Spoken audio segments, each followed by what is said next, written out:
Hello, I'm Jack. And I'm Joel, and we are going to give you the inside scoop on Judges' Houses onwards.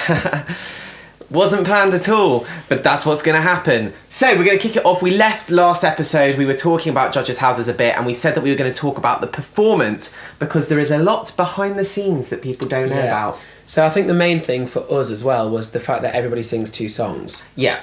So basically, it always is the case. It's not that there has to be, or that wasn't very good, can we hear another one? It's just flat out, you sing 2 songs. I don't know exactly the main reason. I think sometimes it's if other people sing maybe the same one, or sometimes just for editing, or I don't know really. They'd be in control of if people were going to sing the same one, to be honest. So I think it's more just like, it gives them opportunities to edit in which direction. Also then the judges can hear you twice, because the judges still at that point have only heard you sing like 3-ish, 4-ish times. Yeah, so. Not to mention the guest judge who has heard you sing potentially 0 times. I think some people's episodes had been aired, their first audition had been aired at that point. Right, but it doesn't mean that the judges had seen them anyway, so... But yeah, that means nothing. So obviously performing twice gives the judges and their guest judge an opportunity to see us properly a couple of times over. So obviously we had Cheryl. Who was amazing and so nice. Very complimentary to you. Yeah, she said she liked my clothes, she liked my voice, and she liked my nails, because I'd had a little manicure before I went. So obviously I was literally like, I'm dead, I can't go. And I was like... Thanks, waiting for the compliments still. Oh, and they never came. Cheryl, why do you hate me so much? Oh, hon. No, I was happy for you. Really? Yeah, because she was saying all the things that I wanted to hear. That he would have been beaming at. So our first song was actually a song that we've put on our YouTube channel now, but it's Despacito mashed up with Bailando, with a rap in the middle that Joel wrote. It's a different rap to the one that we uploaded to YouTube, of course. Yeah, because it was relevant to being at Judges' Houses and Cheryl being there and stuff. It was hilarious. And it went down really well, and they were smiling the whole time, and, the comments were that Spanish is obviously so huge in the worldwide charts right now, not just in Spanish-speaking countries. And Simon said it was a cracking song choice. Cheryl really enjoyed it. So we were really pleased with that. And then we sang our second song, which is the one that got aired. So that was Get the Party Started, mashed up with Get Your Freak On, again with a rap in it, which we weren't as fussed about. It was fine, but we knew that we really liked Despacito. Yeah. And I think, I can't even remember what the comments were to that, but they just weren't as positive. It was just like, it was kind of what they showed on TV reaction-wise to us was mostly from that second one. Yeah. It was that Simon was having this crisis in his head of kind of what does he do with us, and we do get it. I do understand. This is the thing that we've taken from X Factor. We realise how we're running around everywhere trying to do a bit of everything, and we're less sure of what our actual niche is and who we actually are as artists. And we've been focusing on that since. But particularly for that number, he was addressing the fact that he was like, you don't just want to be an entertainment act, you want to be a recording act.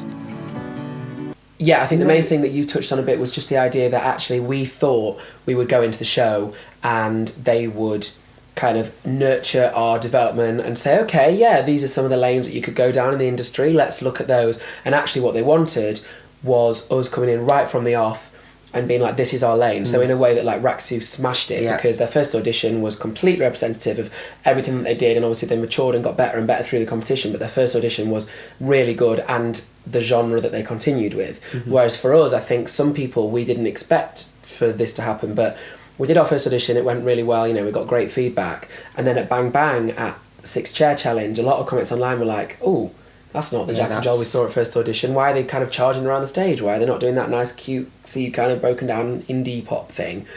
Which is interesting, and for us, because we've been doing all these songs together for so long, we don't really separate them, but obviously to some people who've only seen that song and then the Bang Bang, it's like, that's a totally different artist, which now, looking back, I do get more. We definitely do. And that's been like the main learning curve from X Factor. It's annoying because we were so fond of our Despacito Bailando one, and like really wanted that to be the one that was shown and kind of judged on. Yeah, crossing our fingers, and I think we knew that when we hadn't got through, when we heard the bad news, we realised that actually for Simon's comments to be justified, which obviously they should, because he has watched both of our performances and he's seen the full range of what we did that evening. And for him, his comments to make sense, they were obviously going to show the one that wasn't quite bringing it to the table. Well, also because his comment as to why we didn't get through, the only kind of negative he said was, because he said, the public will really like you, you know, blah, blah, blah. I just think it came down to song choice. We knew at that moment, A, that we weren't getting through, and B, that they were showing the song that we weren't so keen on, because Despacito had specifically said that is a cracking song choice. So there's no way that he was going to say song choice was the issue if they were then going to play that one.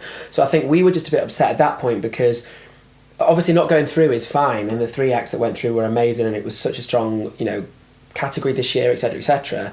It wasn't that we begrudged that. I think it was just that we were annoyed that we felt like we weren't being given the fairest chance because they weren't showing our best audition. Yeah, we thought, you know, if we were going out and that was the end of the competition, obviously it turns out we got wildcard and everything. But we thought if that was our last moment, we obviously wanted to be portrayed in the best possible way, and we felt that Despacito was the song that did that for us. But then skipping in the future a bit, it turned out that we think part of the reason that it wasn't shown was actually as well because of the Viva Latino round theme, which might have already been, which probably had been planned, and they thought, you know, Despacito and Bailando, which was taken by Holly and Rael, so like obviously they were 2 hot songs for Latino Week, and I think they wanted to leave them open. So that was a bit of a shame, and that's kind of the behind the scenes in judges' houses, really. And then so obviously we didn't get through that. Drank a fair bit on the plane home. And then, what a journey! And then I think for us, it wasn't even that. Obviously, we were very appreciative of the chance for a wildcard, but it was kind of another 2 weeks of waiting. Because bearing in mind, boot camp was July, and all the judges' houses were October. So we were like, right, finally, our life's not on pause anymore. We can go. If we don't get through, that's it. Move on. If we do, incredible. And then again, it was actually no, you're on pause again. You've got 2 weeks to wait about the wildcard thing, which obviously we couldn't tell anyone about. And so when we did find out, which was here actually, it was on this sofa, and we had a lot of questions of people saying, well, it's a bit fake if you were filming your reaction knowing you got through. I can let you know that you have won the wild card and you'll be... Oh my gosh. Oh my gosh. Look at that, the shake. We were asked by, the producers asked all of the possible wildcard people, so for the groups it was us, Lemonade and the New Girl Band, to film themselves all together on the day, because they knew that, you know, the votes closed at, 10 a.m, and we'd find out at 11 or something like that. So it was completely an authentic reaction, which I'm sure Joel will show here, but it was basically me sitting like this, one phone here, hearing the result from one of the producers, and us just holding the thing and being like, I actually can't cope, we've got through. So we got through.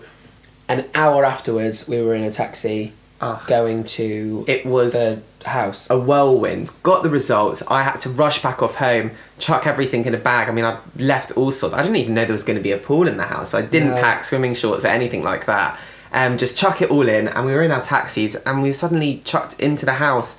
Was this a Monday? Yes. It was a Monday. Yeah, it was a Monday. We had to, from then, not knowing anything, and, you know, obviously we were preparing for the potential opportunity of being the wild card, so drafting some song ideas and stuff, but somewhat half-heartedly as well, because we really didn't expect to get it. We'd already put so much work in at this point, and we were, like, almost ready to move on, but from that Monday, it was like, all stations go, and the other contestants who weren't wild cards had been put in the house a week before that. Yeah. So they had an extra week on us. Knew what it was like. Had done a lot of their kind of videotape stuff that plays before your song, and obviously we had 3 or 4 days to do all that. Yeah, I don't think we've ever worked. I was just quite so as hard tired as that the whole time. I was so tired. University was nothing compared to that week. It was just definitely not. It was amazing, but it was just go, go, go. So that takes us really to the live shows, which we're going to discuss in an exclusive. The next episode is going to be with a very special guest from the X Factor this year. One of our absolute busy mates. Who will it be? Who will it be? Decide in the comments below. But just to round off, we've just come back from tour, so that's why there was no episode last week. We had the best time on our debut headline tour around the country. It was absolutely amazing. We had, I just can't believe it, we've got our own merch, which is going to be up online for sale soon, but we sold that in person, and it's just Jack and Joel t-shirts, which some of you might have seen on Instagram and Twitter and stuff that people have been wearing, which we love. It's all organic cotton and nice and environmentally sourced and stuff, so we're happy with that. And do you want to share this? So we've been given some presents over our tour, which to everyone who had anything to offer us. Christmas cards, letters, bracelets. Just stunning. Thank you so much. But this was a particular highlight for us. We've been given a booklet So it's from JJ Tandy. At JJ Tandy, link printed on the screen. Basically, we're just obsessed with it. So it's photos right back from when we met in 2014. Well, 13 actually we met, didn't we? And then it's a letter that she's written, but then also what's so amazing is she did testimonials from other Jack and Joel fans, so like fan accounts or people who are just, you know, amazing supporters of ours, who've written all these little messages in advance that she's then handwritten out. So we just can't get over it. I mean, it's so nice, and we'll treasure this forever. So thank you so much. Thank you so much. It's absolutely incredible having all of your support, so thank you again. Until the next episode, we've been Jack and Joel. Ow.